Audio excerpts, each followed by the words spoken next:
Assalamualaikum warahmatullahi wabarakatuh. Perkenalkan, nama saya Intan Dwi Putri dengan NIM A1A325051 dari Prodi Pendidikan Pancasila dan Kewarganegaraan.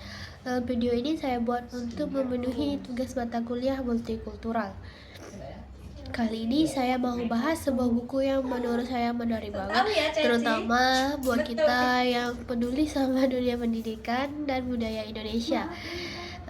Judulnya adalah Dampak Perkembangan Pendidikan Terhadap Kehidupan Sosial Budaya Masyarakat di Pedesaan di Sulawesi Tengah. Buku ini diterbitkan oleh Departemen Pendidikan dan Kebudayaan sekitar tahun 1994 sampai 1995 dan merupakan hasil dari sebuah proyek penelitian budaya di Sulawesi Tengah. Walaupun terbitnya sudah lama, isi buku ini masih sangat relevan dengan kondisi masyarakat kita sekarang. Pada waktu itu, pemerintah sedang gencar memperluas akses pendidikan sampai ke pelosok-pelosok desa.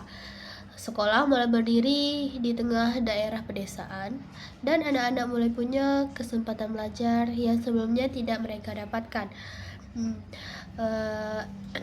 Buku ini ingin melihat bagaimana sebenarnya pendidikan itu memengaruhi kehidupan masyarakat desa. Apakah membuat mereka jadi lebih maju atau justru membuat mereka meninggalkan tradisi dan nilai budaya lokal?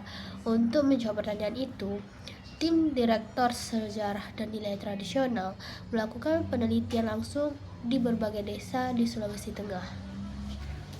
Secara umum, buku ini menjelaskan bahwa perkembangan pendidikan membawa perubahan besar dalam 3 aspek kehidupan masyarakat.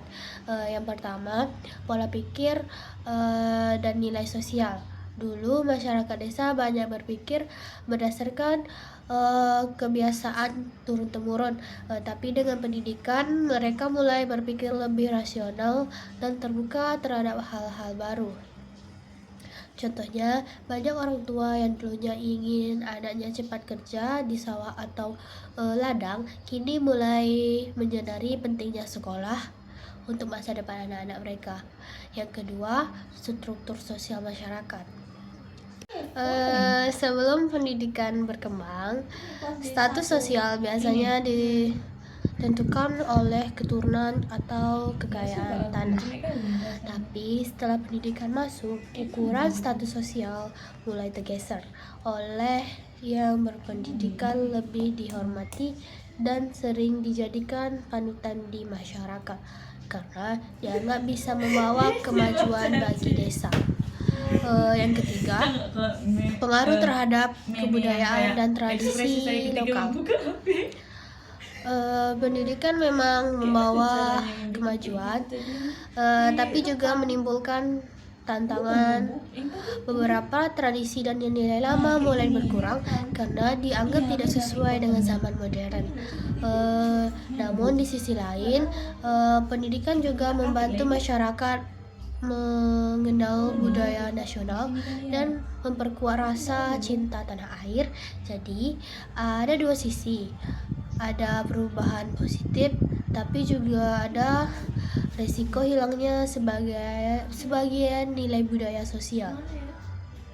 Pesan utama dari buku ini adalah bahan pendidikan tidak boleh lepas dari konteks budaya masyarakatnya.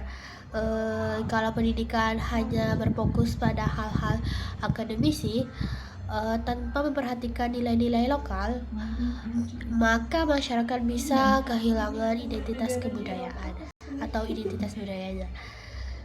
Tapi kalau pendidikan disesuaikan dengan kehidupan sosial dan budaya masyarakat, hasilnya bisa luar biasa. Masyarakat akan menjadi lebih maju secara pengetahuan tanpa harus melupakan akar tradisinya sendiri. Dengan kata lain, pendidikan seharusnya bukan menggantikan budaya, tapi memperkaya dan memperkuatnya. Judul buku, Dampak Perkembangan Pendidikan Terhadap Kehidupan Sosial Budaya Masyarakat Pedesaan di Sulawesi Tengah. Ini bukan hanya laporan penelitian, tapi juga pengingat bagi kita semua bahwa kemajuan pendidikan harus berjalan seiring dengan pelestarian budaya lokal. Karena di balik setiap kemajuan ada identitas dan nilai-nilai yang perlu dijaga. Kalau kamu tertarik mempelajari hubungan antara pendidikan dan budaya Indonesia, buku ini bisa jadi referensi yang sangat berharga.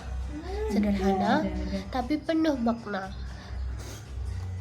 Terima kasih sudah menonton. Semoga yang saya sampaikan bermanfaat. Saya akhiri. Wassalamualaikum warahmatullahi wabarakatuh. Tengok video yang